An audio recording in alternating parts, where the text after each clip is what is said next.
podcast is part of the Podcast Arcade Network.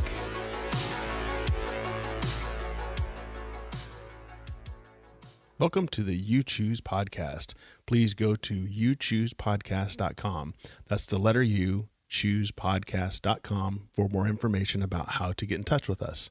Thank you for listening. Really appreciate the time that you give us. Please share this podcast with somebody you know. We would really appreciate it. And now, on with the show. While we're waiting for Eddie, I'll just get started and we'll let him step in when we can. This is Ghost Hunter. Ever since you solved the Harlow Thrombey murder case, your services as a private detective have been in much demand. Harlow Thrombey was one of the richest men in town, and it was a surprise when he called you in to find out who was plotting against his life. Unfortunately, Thrombey was murdered, so not as successful, maybe, I don't know. Thrombey was murdered on the very night you began your investigation. His wife, Jane Thrombey, was a prime suspect. But you proved her innocence, and afterwards she continued to live in their huge Victorian house until she died of a heart attack a few months ago. You've enjoyed being a private detective, but lately you've been thinking about going into a new field, ghost hunting. What got you interested? Hey, there's Eddie. I'm hoping this works. Well, I just got on to page 1, so I'm just reading page 1 as we get going here. Last paragraph here. What got you interested was a magazine article on the subject. The author said that in most cases, a haunted house was once the scene of a murder. Murder! This fact tied in with some news you heard recently. After Jane Thrombey died a few months ago, a man named Howard Grimstone, I just love these names, he bought the Thrombey place. Neighbors say that strange things have been going on there. Lights on late at night, guard dogs patrolling the grounds, weird sounds coming from the house. The more you think about it, the more likely it seems that the ghost of Harlow Thrombey has come to haunt the house where Thrombey was murdered. Go to page 2. Another thing is in the article caught your eye was the article said that Professor Zyback, who is supposed to be one of the world's leading authorities on ghosts, works at the Institute for Occult Studies, only a few miles from where you live. The author did not seem to have a high opinion of Dr. Zyback. However, in fact, he said this: although Dr. Zyback has interviewed hundreds of people who claim to have seen ghosts, he admits he has never seen a ghost himself. How can he be so sure, then, that ghosts really do exist? Doesn't he know that people have a way of seeing what they want to see or what they're afraid of seeing? Dr. Zyback's evidence, in air quotes there, for the existence of ghosts seems no more convincing than all the so-called evidence for UFOs and ESP. You asked various people if they know anything about Dr. Zyback. A neighbor of yours, Mrs. Waleka, wow, again, these names, Mrs. Waleka tells you that she knows Dr. Zyback for many years. I don't know whether his theories about ghosts are true or not, but I do know this, she says, he is an honest man. You wonder whether it would be useful to see Dr. Zyback or not. Got two choices here. Eddie is having trouble with his internet. He'll be back. So what do we want to do here? If you decide to pay a call on Professor Zyback, or if you decide to start ghost hunting without delay. So we go to start hunting, or do we go call Professor Zyback and get some advice from him? So what should we do, Eddie? Do we just dive right in and go ghost hunting, or do we call on the professor? We ain't afraid of no ghosts. You dive right in, man. You don't be messing around. That's what I was thinking. Who cares? Let's just dive right in. So we're going to go to page 11. We'll go there with you. Do you want to give this one a shot, Eddie? I'm on page 11? Yes. Why don't you start it while this book loads for me? Okay, I'll do page 11. Internet. I know. Internet, everybody. It's good times. All right. So you're sitting at your desk thinking about how you might begin your work as a ghost hunter when the phone rings. Oh, guess who's coming, Eddie? It's your old friend, Jenny Mudge. No! She's Jenny back. Mudge. Listen, Jenny Mudge, you gave us nothing but trouble last time. And at best, you were no help. Exactly. You were a negative. You were not negative. You were a zero on our equation. Bring something to the game, Mudge. Well, she is. So guess what she's probably going to be doing? All right. That's quite a coincidence. Jenny, who is also a private detective, helped you solve the Harlow Thrombey murder case. How are things, you ask? Jenny replies, Solve though. Solved. Yeah, that's true. Jenny replies, kind of were just like, we know. Sorry. That's all right. Jenny replies in her usual lively voice, very fine. I've stopped being a private detective and decided to become a ghost hunter. She's such a sheep. She just follows whatever you do. You know, Jenny, you act like you're your own person, yet you seem to always be where we are. Get your own thing, Mudge. Be unique. Just be yourself instead of... You got a cool-ass name. You could open up like a fudge store. There you go. Ooh, Mudge's Fudge. Mudge Fudge. You could become a judge. A judge. Judge Mudge. Judge Mudge. Oh, man. All right. So you say, anyway. That's amazing, you say. Great minds, as you're gritting your teeth probably, great minds think alike. I was just about to see if I can find out whether Harlow Thrombey's ghost has returned to haunt this old house. Could be, Jenny replies, but I've learned of a house that, by all reports, is definitely haunted. It's just a little way out of town, the Gray Mansion. It's been empty for a long time. The place is so haunted, weird, cursed, whatever you want to call it, that no one will go near it. I called you to see if you'd like to go out there with me this Saturday. Now, Jenny, I'm going to weigh in here. We also have the paranormal mom, Amanda Peck, on the sea. Will she be Mudge help? There we go. Right out of the gate, we're getting that. Paranormal mom, Amanda Peck, camera woman of our ghost hunt of the Grand Theater in Grand Island, Nebraska. She can weigh in on this. You got to have a little bit of like impartial like position when you do this. Mudge, right out of the gate, it's totally haunted, cursed. She's like, whatever you want to call it. I don't care. Yeah. She's like, I'm not impressed. I'm not impressed, Mudge. Not impressed at all. No. That's me. That's me. Yes. Yeah. Good job, Amanda. Yeah, you're right. She just came in and said, hey, this place is haunted. Do you want to go with me? Does this mean we're dating now, Jenny Mudge? Right. And, are we paranormal, like married now? What's happening, Mudge? Do your own thing. So they have a choice to make. Our listeners, yes. Our viewers have a choice to make now. So do you want to go with Jenny to the Gray Mansion, or do you want to go to Harlow Thrombey's mansion? I'm so torn. I'm torn because Jenny is selling me this other store, this other place. Like, but I'm also, yeah. We're partial to Harlow Thrombey since we were supposed to make sure the guy didn't die, and he died. And right. Pour one out for old Thrombey. Yeah. If it wasn't for Proof Rock and Schmidt, we might have succeeded. The 80s sitcom that we deserve that we never got. Yes. Proof Rock and Schmidt on the case. Bumbling their way to success every time. Oh, Amanda said go by yourself. Go by yourself. That's one vote. Let's see if we can't get a couple more from viewers. Maybe give it a couple of seconds. What do you say? Yeah, and then we can just make an executive decision. I don't know. I'm kind of torn. I'm going to, if you want me to weigh in, I'm almost like, you know what, Mudge, you're on your own. I'm going Harlow Thrombey. Thrombey all the way. We killed him. Okay. Somebody killed him. So we're going to page 18. You want me to read this one? Yeah, go ahead. We may have chosen poorly. That picture scared me. No, it's not the right. Okay, that's good. The next one. Man, I'm sorry. I don't care who you are. I see someone pointing a gun at me, and I'm like, wrong choice. I chose poorly. Sounds like my day today, you know? Right? If you learn anything from Covert Nerd, what you learn is this. If you ever find yourself in a position where you're looking at that's happening to you in real life, shotgun. You chose poorly. This is how I decide what I'm going to do in life. I pull out a Choose Your Own Adventure book and turn to a random page, and if it says the end, I'm just done. You're meeting your daughter's boyfriends for the first time, and you turn to Choose Your Own Adventure pages, and it lands on this one. You're like, I have to get my gun. I guess we're done here, dude. Yeah. So here we go. All right. Page 18. We've chosen to tell Mudge to go off and trudge Mudge all the way home. Eat fudge, trudge Mudge. I don't care. Exactly. You decide, first of all, to pay a call on Howard Grimstone, the new owner of the Thromby House. That's a good name, by the way, Grimstone.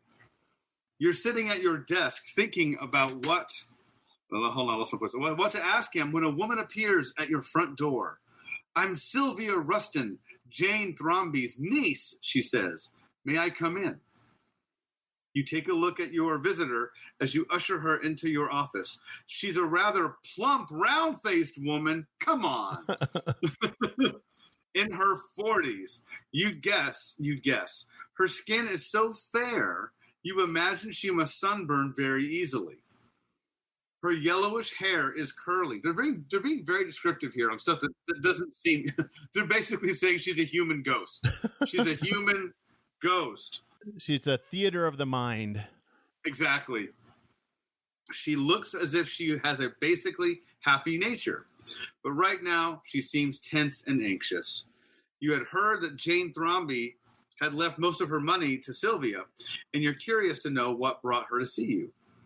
Sit down. What seems to be the problem? You motion her toward the old couch next to your desk.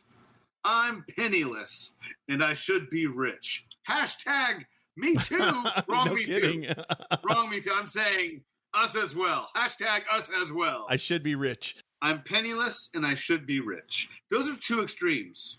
Those are two extremes, Sylvia Rustin. You got to be somewhere in the middle here. I know you are, because you're here. Yeah, she's anyway. like, I'm penniless, I'm rich. Okay. Either I have everything or I have nothing. Although I should talk, that's how I've lived my life my whole time. Anyway, you search Sylvia's eyes for a clue to her character. What do you mean? I heard you inherited most of your Aunt Jane's wealth. Everything except the house. Oh. Dun, dun, Turn to dun. page 26. 26. Lee, is this your page here? Sure. I'll do 26 here. All right. Sylvia leans toward you. Aunt Jane provided in her will that the house and the furniture be sold and the proceeds given to charity. All her money and jewels were to be left to me. But before she died, she put her money into diamonds. She even told... Wait. Yeah. Like she invested in diamonds? I guess, yeah. Put it all in the thing they throw away. The thing they throw away to make them more valuable. That's funny. Instead of put it all in stock, it's like put it all in diamonds. She could have bought this thing called Apple software, computer stock, but I said no. Put it in diamonds. Yeah, put it in diamonds. Is that her investment solution? There's this crazy thing called Googly. I don't know what it is. Yeah. Invest in diamonds. Some fruit company. I don't know. Yeah. Exactly. That's like Forrest Gump. Exactly. You keep it. I'm going to invest in diamonds. Yeah. Ding. They are forever. Yeah. Good point. Yeah. Oh, boy. Is that the new investment advice going forward? Diamonds. Put it all in diamonds. That's where the money's at. Dude, I will roll into any investment place in town here with like $50, $100, and I'll just slide it across the counter. Put it all on diamonds. I'll get carried out. Like you're at a Vegas roulette table. Let it ride. They dragged me out of there as I'm screaming, put it all on diamonds! What about diamonds?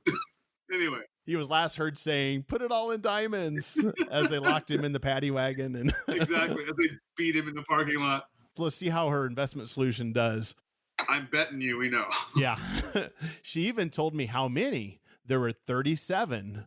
One of them was the famous Khartoum star, one of the largest diamonds in the world.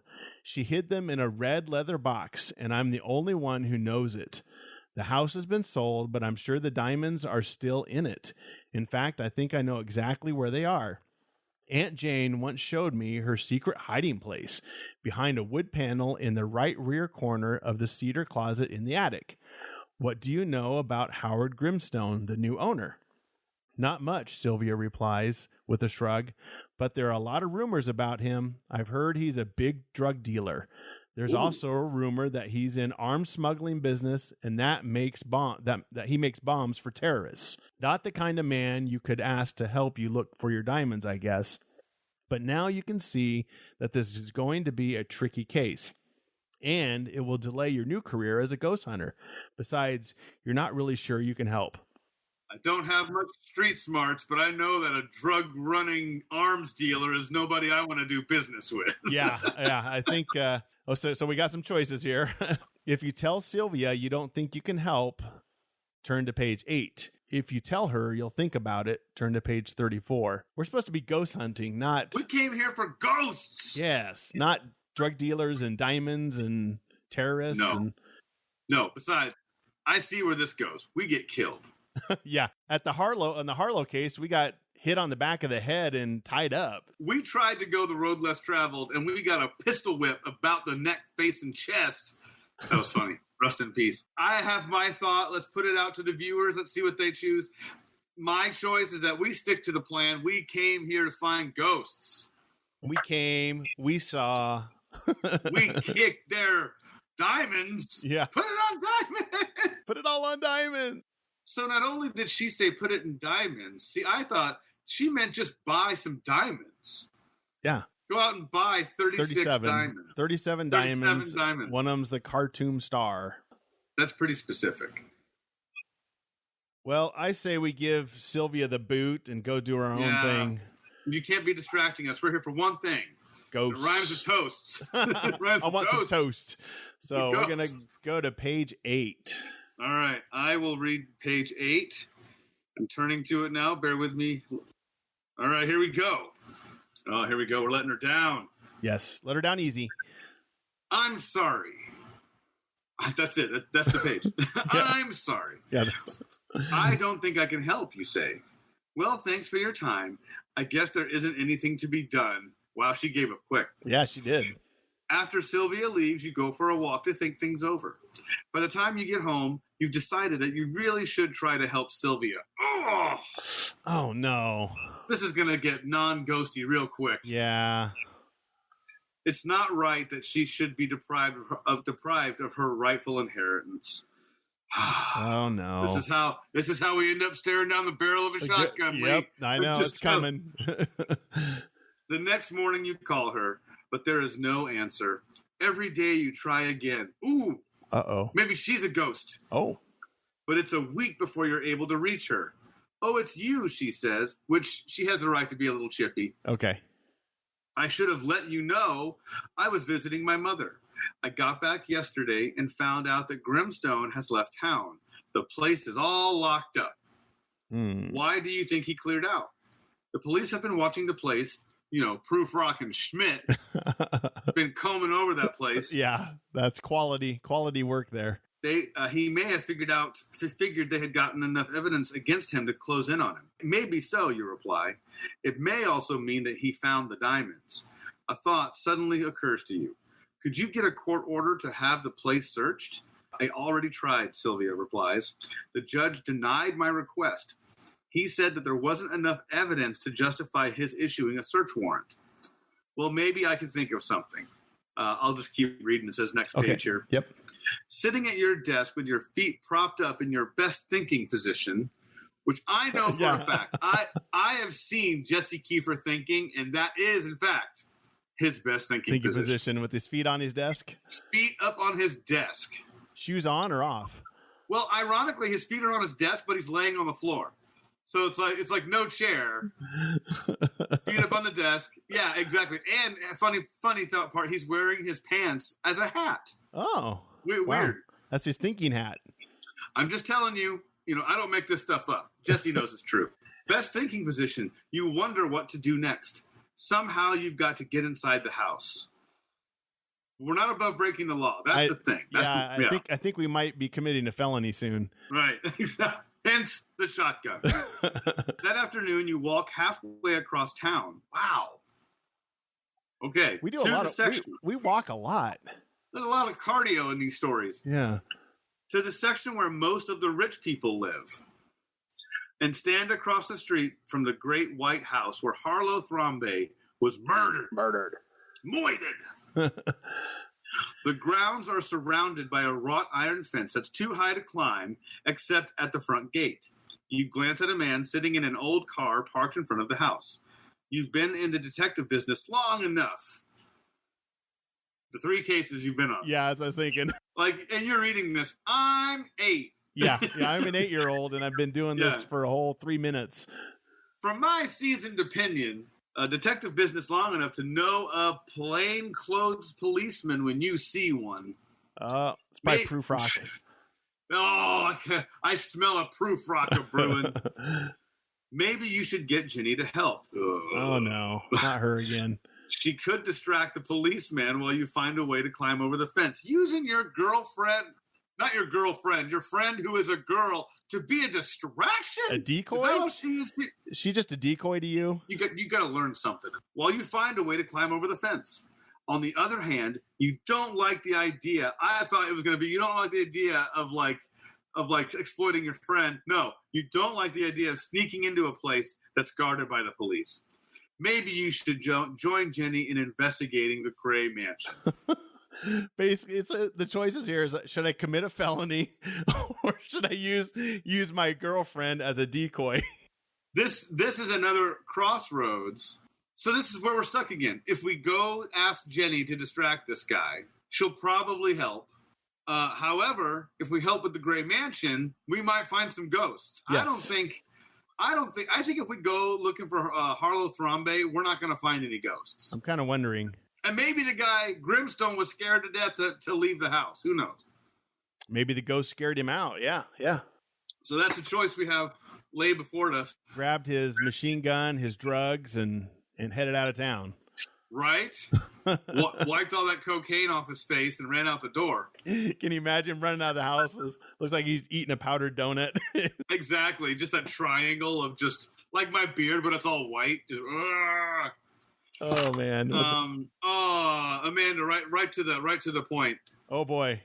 I mean, in the story, I don't know if we're a child or an adult, so I don't know, like, if this is, like, even, I don't know. I mean, they gave us a choice of committing a felony. I think we've gone to the 18 plus now because we've crossed the line. We've crossed that line. Yes. I think, hey, whatever it takes to get into the house, I guess, at this point.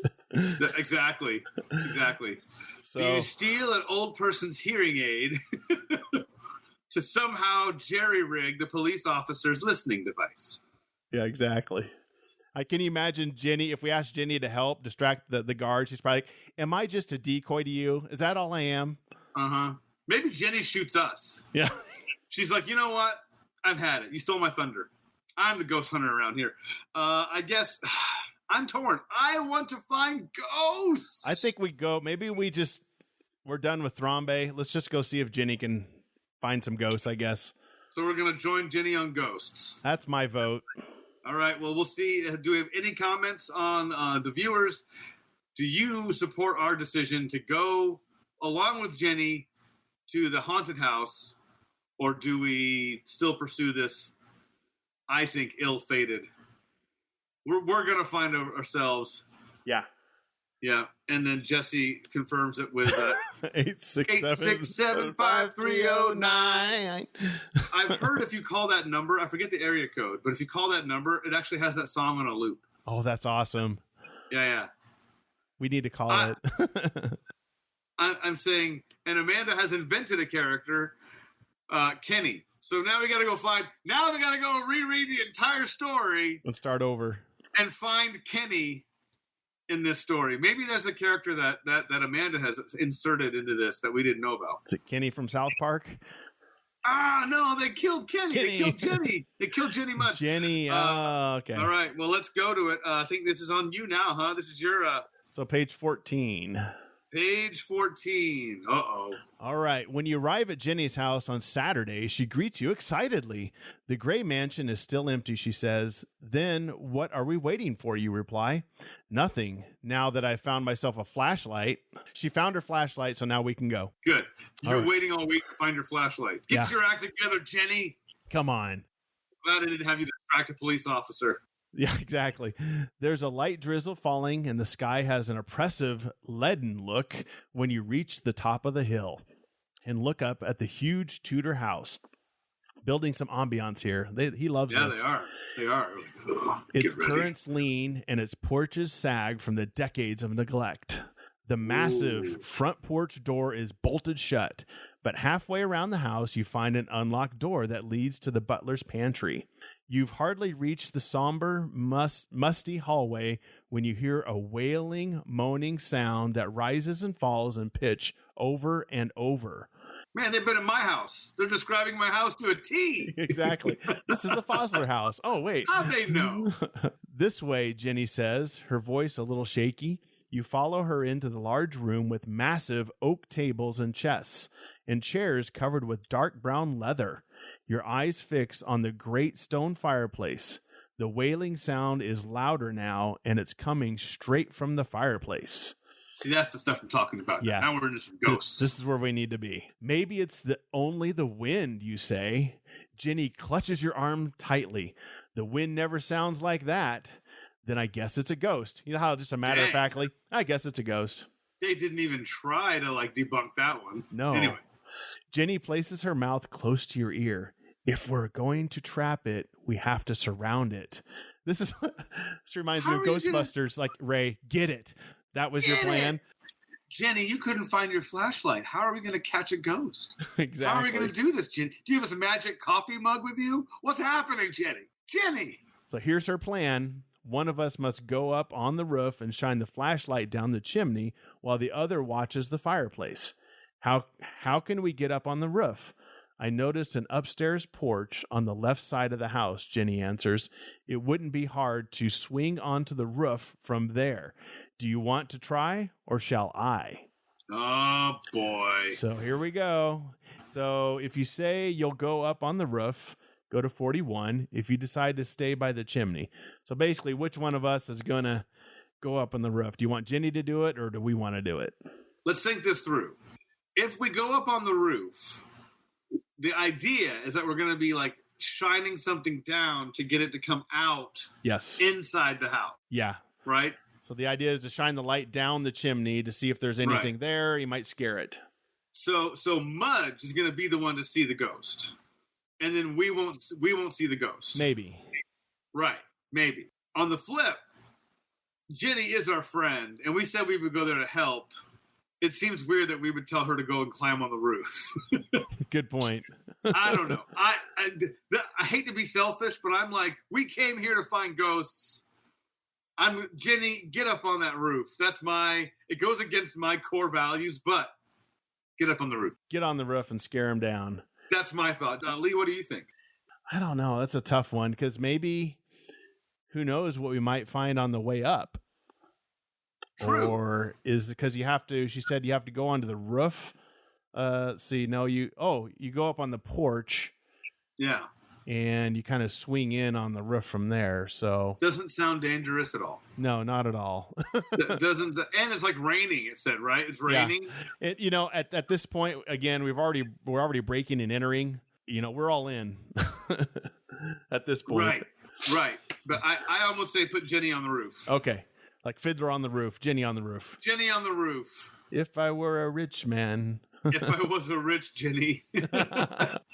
Now, we're picking this. We're not getting a lot of comments, so we're going to go ahead and steer this. But, this is the whole point of the story here is that you guys are helping choose what happens. Live or die. Do we want to go on? So we're going to make Jenny go on the porch. Put Jenny on the porch. We just hang out by the chimney here. You stand by the fireplace, ready to capture the ghost with whatever with your hands. Yeah. With your magical pockets.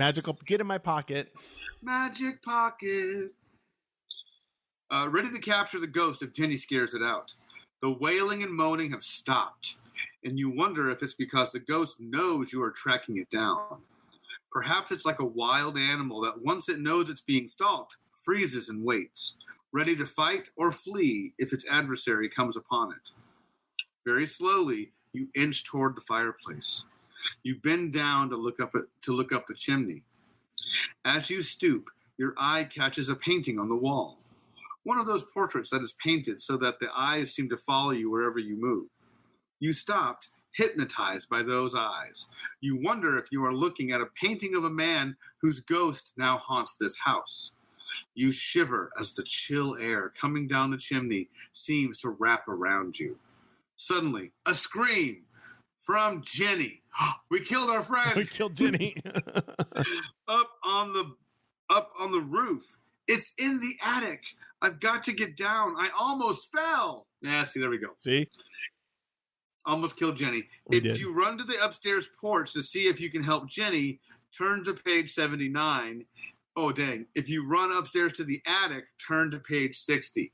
Okay, so I think you know where I'm going with this one. yeah. I think so. This isn't called You Saved Jenny. Choose your own adventures. No, it's like, no, I want to go see the ghost. It's in The the whole attic. point. I've got to get down. I almost fell. So sorry, Jenny, you're on your own. I'm going to the attic. There we go. Sacrifices have to be made. Exactly, Jenny. If you have to die to prove that ghosts are real, then you're going to become one. Yeah. Then there you go, man. Page 60. All right. I'll do 60 here. You rush up to the attic and boldly throw open the door. Before you is a thin, frail figure. His face is pale, and his eyes have a hollow look. He turns and lurches toward you. You start to scream, but stop. It's not a ghost, but a live boy. About 16, you'd guess. His face has gentle expressions, and he looks more frightened than frightening. Please don't tell them about me, he begs. You step forward to look more closely at this poor, tattered figure. Who are you? My name is Lewis. I ran away from home. I've been living here for 2 months. I make these weird noises to scare people away. If they find out I'm not a ghost, they'll kick me out, and I have no other place to stay. Hello, are you up in the attic? It's Jenny's voice from downstairs. She must have safely gotten off the roof. Oh, no. Yes. Glad you're not dead. Yeah, glad you're not dead. Yes, come on up, you call back, turning back to Lewis. You introduce yourself, but Lewis does not offer to shake hands. Why did you leave home, you ask? It must have been pretty bad for you to choose this kind of life. Now we're getting into some counseling. Where are the ghosts? Show me the ghost. Where are they hidden? So Lewis suddenly sits down on the floor and leans back against the wall, staring into space. You wonder whether he has forgotten you're there. Are you in here? Comes Jenny's voice again. She's at the top of the attic stairs. Over here, you yell. And to Lewis, you say, meet my friend Jenny. Jenny runs up beside you, stopping short as she spots Lewis. Why, you're not a ghost, she says to him. But if you don't start eating more, you soon will be. Lewis smiles for the first time and slowly gets to his feet. He ran away. You're right, I'm starving. Yeah, you're right. He ran away from home, you explain to Jenny. I lived with my uncle, Lewis says. He was drunk a lot, and I bet you'd like to have a hot bath and a good meal, Jenny says. You can come over to my place, you add. We'll fix you up. Thanks very much, Lewis says. He walks over to the corner of the attic, gathers up some clothes strewn on the floor, and stuffs them in a backpack. Then he follows you and Jenny down the stairs and out of the house. Okay. You want me to go to 67 here? 67, yep. Lewis, is there anyone else you could live with besides your uncle? Jenny asks as the three of you walk down the road. His face brightens for a moment. My half-brother lives in Alaska, he said. I could come up and live with him, but I'd have to raise my own bus fare, and that's a lot of money. Maybe so, you say, but we'll help you find a way.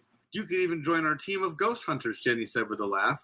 After all, you've had valuable experience living in that haunted house. I don't know if I want to be a ghost hunter, Lewis says, but I'm pretty good at carpentry. Carpentry. Okay. You didn't do a dang thing at that house. The walls were sagging. Yeah, There was crumbling. roofs. Yeah. Get to work. Great, you say. I know a builder. I'm sure he could use you on his crew. Lewis says, Jenny emphatically, you're already halfway to Alaska. The end. Is that, No, where's the ghost? is this how our ghost hunt ends? Yeah, you find a homeless boy? homeless boy in a house, and then you Who's good at carpentry? yeah, and you put him to work. This would be the worst Ghostbusters movie ever made. Yeah, you find no If this ghosts. I just make those scary sounds to keep people out of my house. This is like a Scooby-Doo episode. This is, except there's not even like a guy who's like, you dirty, rotten you kids. pesky kids. I would have gotten away with it too if it wasn't for you pesky kids. No, there was just sadness. Just a homeless boy. Homeless boy that had a drunk uncle. Who got a drunk uncle and ... I love that classic. And trails off. So I guess here we are 42 minutes in. Do we take another stab at this, or what do you want to do, Lee? Well, do you want to try this again, or do you want to try Chimney Rock, the mystery of Chimney Rock? You know what? I am going to put this out to our viewers real quick and just say, what do you say? Do we take another stab at ghost hunting? Do we take another stab at trying to find a ghost, or do we go to Chimney Rock? And while you guys mull that over, I'm going to fix my hat because it's stabbing a hole in my brain. Let's do another ghost. And if you're like me, I usually just skip the first couple pages because, I've already read it. Right. We know what we're doing here. Yeah. Kinda. Let's see. Here's our first choice was on page 2. Do we go to Professor Zyback or do we start hunting ghosts without delay? That was our first choice. Okay. Or first mistake. Our first mistake. I say we go to Zyback. Okay. See, look at these names. Zyback, Rustin, Mrs. Waleka. Mrs. Waleka was our neighbor. I just feel like they had so many characters to write. They're like, I can't do Smith. Yeah. Do you have an idea if I did Smith, how bad the story would be? They just spin a wheel and it's like start putting letters together. Sly and back. Go for it. All right. So this is page 4. I'll go ahead and read this one if you want to catch the next one. Yep. Within an hour, you knock on the door of Professor Zyback's office at the Institute. A moment later, you are greeted by a tall, slim man wearing a tweed vest and polka dot bow tie. He ushers you into his office, which is made even smaller by huge stacks of books piled up against the wall. Sit down and make yourself comfortable. The professor taps the ashes out of his pipe and stuffs in some tobacco. But evidently, deciding you might not want to sit in a room full of smoke, he lays the pipe down on his already cluttered desk. What can I do for you? I'm sorry, but I have to go to a meeting and I only have a few minutes. Well, you say, clearing your throat, I read that you've done a lot of research on ghosts. I thought maybe you could give me a few tips. Well, there you go. So we're looking for tips. Turn to page 6. All right, here we go. Tips? The professor frowns. He's not happy with that. No. Well, it's a very complicated subject, not one that boils down to a few tips. That being said, I will tell you this. Number 1, ghosts exist. Now get out! No, done. Ghosts exist. But they normally don't exist in a way in which we are aware of their existence. So most of the time, it doesn't matter whether they exist or not. Ooh, he got all existential on me. Yeah. I don't quite follow, you start to say, but the professor interrupts you with an upraised finger. Well, they don't say which one. Yeah, no kidding. He just tells you to go away. Your number 1 finger. Ooh. Now, hold on here. With an upraised finger. I'm not surprised you can't follow because you're dumb. I love that. It's very complicated, as I say. But what I say next, you can follow. Number 2, ghosts don't hurt people. You are more likely to be hurt if you run from a ghost than if you go toward it. The professor takes a gold watch out of his pocket and looks at it. Oops, I'm very late. What are you, the rabbit in frickin' Alice in Wonderland? Yeah. I'm late. I'm very late. As he gets to his feet and grabs his jacket from the coat stand, he waves his pipe at you. Goodbye. I wish you luck. Good day. Before you even thank the professor, he's out the door. You glance around the cluttered little office a moment and then head for home, thinking about what he said. Turn to page 11. Page 11. I love he's just like, I'm out of here. You're dumb. I'm leaving. Yep. You're sitting at your desk thinking about how you might begin your work as a ghost hunter when the phone rings. It's your old friend, Jenny Mudge. I think we've been on this page before, too. I think so, yeah. That's quite a coincidence. Jenny, who is also a private detective, helped you solve the Harlow Thrombey murder case. How are things, you ask? Jenny replies in her usual lively voice, very fine. Okay, well, so we've already read this one, so great. Yep. So, If we decide to hunt for Harlow Thrambe's ghost, go to page 18. If we decide to join Jenny, page 14. Which we know where Jenny's going to take us. Yes. At this point. So we're back to Harlow Thrambe, I think. So we're back to Thrambe at 18. All right. And we read this one. We read this one, which takes us to page 26. 26. See, this is how you read these guys. Yeah, this you is how. just keep going through them. Okay, so this is where we told Sylvia that we don't want to help her. Yep. So that was page 8. Yep. So if we tell her we want to think about it this time. We do a lot of thinking again. We do. So we told her you don't think you can help, and then that was the one we did. Yep. And then we tell her we'll think about it. Maybe we go and think about it. Yeah. Let's go think about it to page. Let's do the opposite. Yes. 34. After Sylvia Rustin leaves, you sit at your desk wondering how you can possibly help her. If you take the case, you'll hardly be able to call up Grimstone and ask if you can search a closet in the attic. If you were to tell him what you're looking for, the diamonds would surely vanish by the time you got there.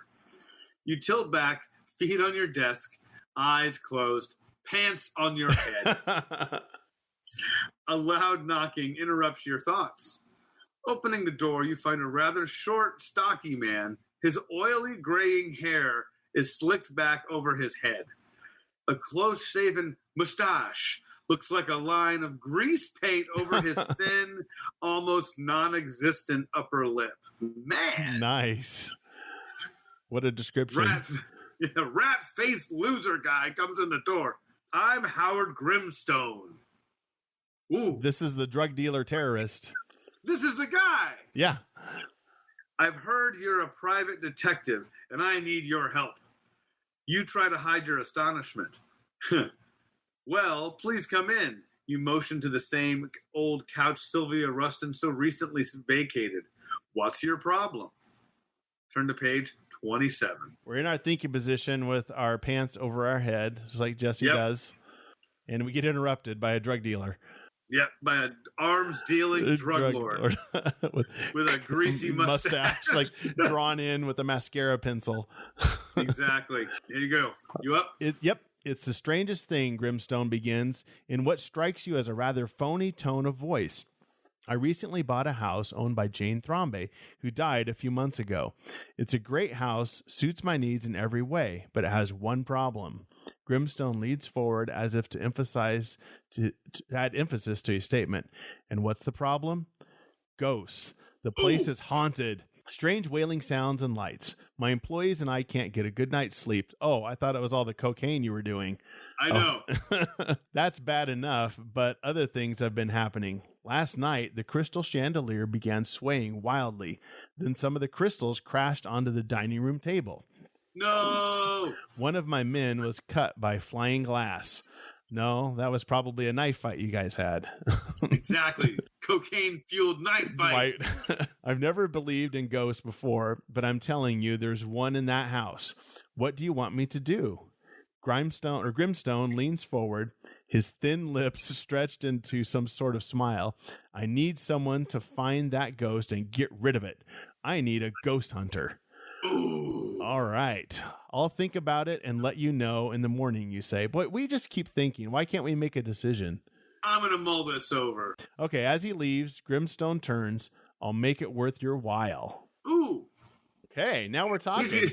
He's going to pay us an opium.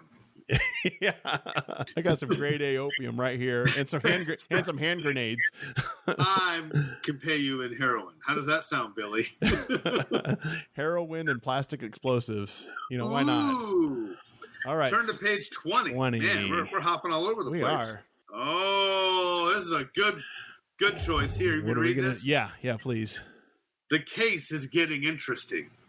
Whom should you work for? Sylvia Rustin or Howard Grimstone? It wouldn't seem right to work for both of them. I mean, no, that's how you get killed. Yeah, probably not. Without telling them what you're doing. Yet that doesn't make sense. You'd be more inclined to work for Grimstone. You want to be a ghost hunter. On the other hand, you don't like the idea of working for a criminal. Still, Grimstone isn't asking you to do anything illegal, so why not take the case? Yet you feel some loyalty to Sylvia Rustin because she came to you first. You can't just let your thoughts go around in circles like this. You've got to make a decision. I can't make a decision. I'm a president from Spaceballs. Exactly. I can't make it a decision. So, our choices. If you decide to work for Sylvia Rustin, go to page 28. If you decide to work for Howard Grimstone, go to page 70. And it doesn't get any more choose your own adventure than this. I know. Angel on one shoulder, devil on the other. Yes. Who are you gonna? What are you gonna do? You're pretty cool, and you have ghosts, but you need my help. Which do I do, Eddie? See, again, this is how you make life's decisions. I'm on to this book now. I know what's happening. Okay. We got to help out Sylvia. You think? Because if we go chasing the obvious, we're not gonna find ghosts. Amanda says, Grimstone, live on the edge. This is how we die in a cocaine knife fight. Cocaine-induced night fight. Hashtag cocaine night fight. I'm putting that on your comments, Lee. Is that cool? Yeah, go ahead. Hashtag cocaine knife fight. That's the hashtag for tonight, right there. Hashtag cocaine night fight. Yes. I misspoke cocaine. Well, it's cocaine, Yeah. You could have spelled it with a K. That's true. You got to be careful with those. Yeah. Well, Amanda said cocaine knife fight. So she's saying cocaine knife fight. What do we? See, even the last Starfighters, cocaine knife fight. Exactly. Knife fight. Are we going to work for a criminal? I guess we are. My thoughts are we're being outvoted now, so we have to now. Now we have to because they told us. So page 70 for the cocaine knife fight. All right.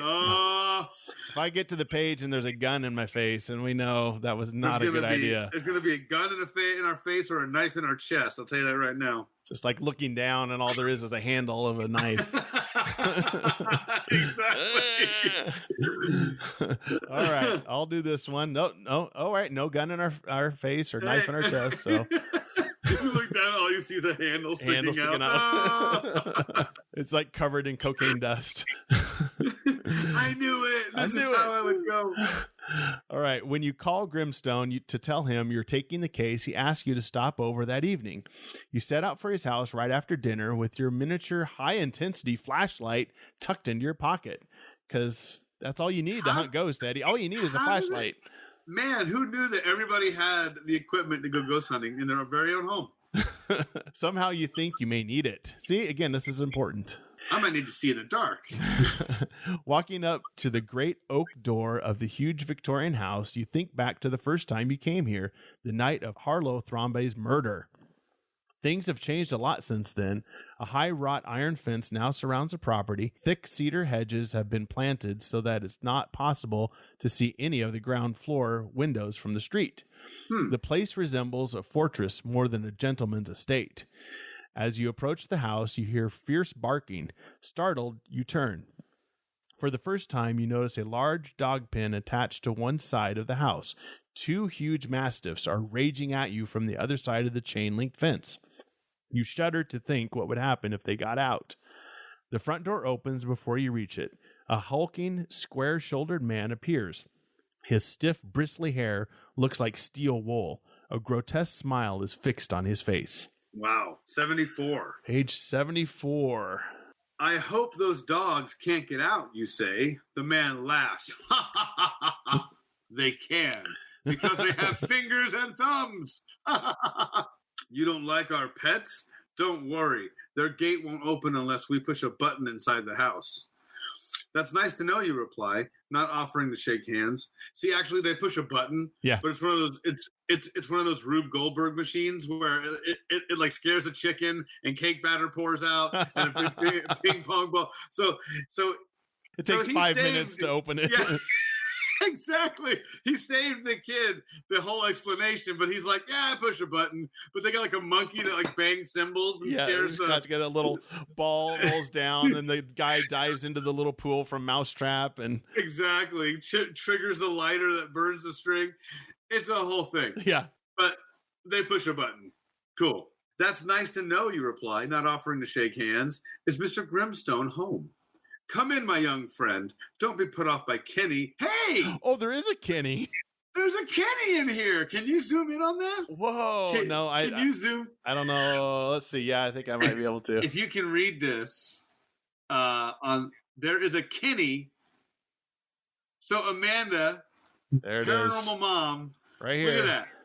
Kenny is a also psychic. So there you go. Wow. Amanda called it. Yep, told you. She knew it. Wow. There you go. That's Little awesome. Kenny. You walk past Kenny into the great house. It has a much more somber look than you remember, as if a man was murdered in it. The walls have been covered with dark chestnut paneling. The floors, which used to be polished and shining, are covered with a dark brown stain. They don't say what the stain is. Yeah, I don't think you want it. It's like the brown material that Mossman throws in the mini. You don't ask. It cuts to Mossman, and he's like, I threw it. I did that. I stained those floors. Grimstone shows you into the library. He looks you up and down as if he were measuring you for new clothes or a coffin. The ghost starts making noises every night at about 8 o'clock. Punctual ghost, kind of like with this podcast. Yeah, exactly. It's almost 8 now, coincidentally. I'm going to have to leave you alone for a while. I have to discuss business, air quotes, with my associates in the dining room. Grimstone gives you a funny look, like this. Sticks his tongue out at you. Exactly. Do you want to wait here until the noise begins, or do you want to explore the house? Wow, I just like how the confidence. You just want to wait here, they'll come to you. Yeah, exactly. The ghost will bring you a ghost sandwich. Do you want that to happen? Do you want that on rye? So, if you decide to have a ghost sandwich on rye bread, turn to page 46. If you decide to wait in the library, turn to page 46. If you decide to explore the house, turn to page 106. Okay. So do we explore or do we wait? Well, Psychic Amanda says explore, since she knows what's going to happen before we do it. I mean, she predicted Kenny. She predicted Kenny, so we have to trust that she knows where we're going now. That's awesome. So, yeah, dude, you're going to page 106. We're like at the end of the book. I love his... my associates are going to have a little meeting. As he cracks his knuckles. Yeah. Oh, with some I hope your meeting goes well. Some concrete shoes. We got to go fit this guy for a new pair of shoes. 106. I just as soon get started exploring the house, you say. That's perfectly fine, Grimstone replies pleasantly. Too pleasantly. You can go anywhere. We have no secrets here. Oh boy. He's setting you up. Except for all the secrets. Why is these floors brown, man? Yeah, the floor's brown. You have dogs. I mean, oh geez. As the two of you walk through the downstairs hall, he motions to the dining room where Kenny and 3 other men are seated at the dining room table. Excuse me, I have some business to conduct with these gentlemen. He enters the dining room, closing the door behind him. Wow. I love it. So what's going on? All right, you stand in the hallway a moment, thinking everything about Grimstone, his thuggish lackey, the high iron fence outside, the huge guard dogs. High fence. There's drugs everywhere. Yeah, exactly. That fence is high as the day is long. The huge guard dogs all confirm Sylvia's opinion of him as a professional criminal. You think? I mean, I will say it's certainly anecdotal of a criminal, but it's also like maybe he just has thuggish friends and likes big dogs, bro. Well, Eddie, remember what your mom said. Men with mustaches, dude, you're right. My mom was on to something. See? He has a mustache. Mama knows best. You're right. Yet he's given you the run of the house to look for ghosts. It's odd. You'd like to find evidence of ghosts, but to tell the truth, you're even more curious to find out whether Jane Thromby's diamonds are hidden in the attic cedar closet. This may be your only chance while no one is watching you. Oh boy, we're going to get greedy here, I think. So, I mean, here's the thing. He literally said, go wherever you want. True. So we're not necessarily outside of any... We're not going to walk into a room and he's going to be like, why? Not go in this room, I said leave a room alone. He said, go anywhere you want. Well, I don't know why he's Sylvester Stallone all of a sudden. He talks like Sylvester Stallone with a mustache. Hey, why are you in this one room? What are you doing here? I said any room but this one. However, he is a criminal, so how much can we trust him? Yeah, and he's greasy, so we know he's a smooth criminal. Yes, smooth criminal.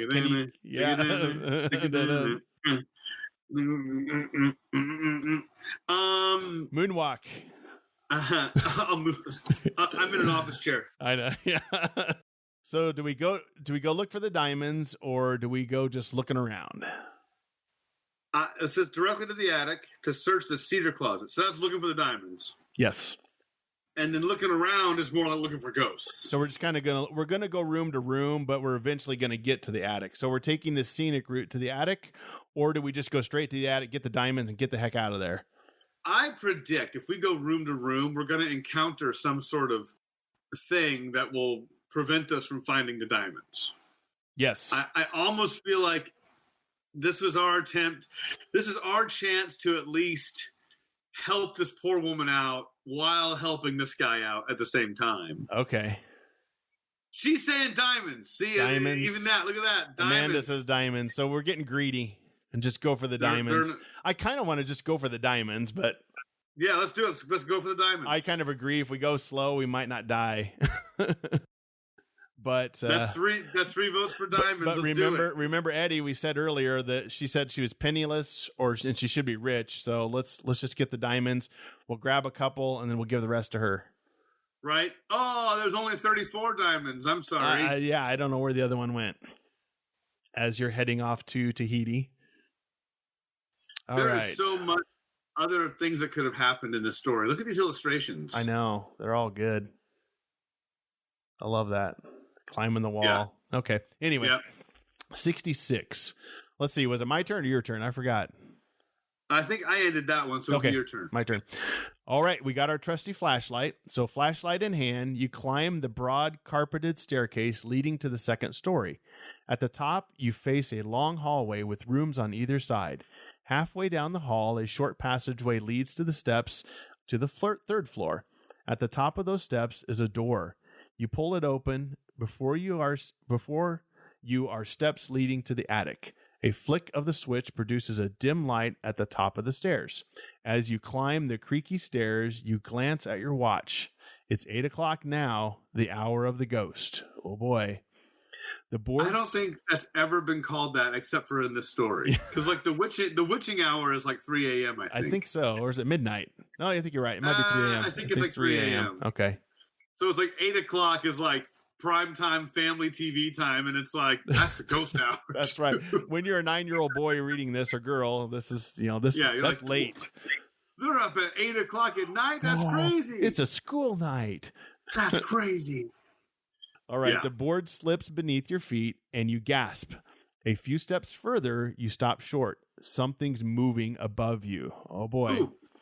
Then you realize it's only your own shadow. Oh my gosh. Oh boy. You forgot how light works. I guess. All right, let's see. Okay. It's your own shadow made as you block off light from the passage below. By the time you reach the top of the stairs, you're ready to laugh at yourself for being so jumpy. Now, shining your flashlight, you walk into the dim, cavernous recess of the attic. You pass a door. This could be the door to the cedar closet. You're about to open it when a wave of fear runs through your body. You have a strong sensation that someone is nearby watching you. You can't see or hear anything, but you feel an overwhelming sense of danger. Then you remember how you felt coming up the stairs, jumping at your own shadow. Maybe you're just nervous, but maybe you've perceived something real. Okay, we have a decision.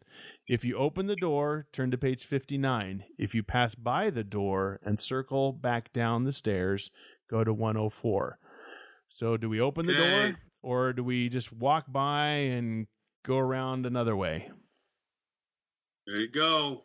That's our decision there, viewers. Do we open the door or do we circle around back down the stairs? I feel like opening the door could result in some bad. I kind of want to open the door, but if you're a kid, you flip to page 59, look at it, and then switch to page 104, and then look at it. Right. Amanda says open it. Open the door. Okay, is this me then? Oh, Al says open the door too. So two of them. Paul says open. Okay, we're opening the door. Okay, we're opening the door. I guess there's no options there. We're opening the door. 59, dudes. Yes. Oh, this is the choose your own adventure books that I remember. Are you ready? I'm ready. Here we go. Let's all die together. Yep. You pull the door open like the reckless numbskull you are. By the fragrant aroma, you know you have found a cocaine closet. You found the cedar closet. You almost forgotten about ghosts as you hurry to the back of the closet.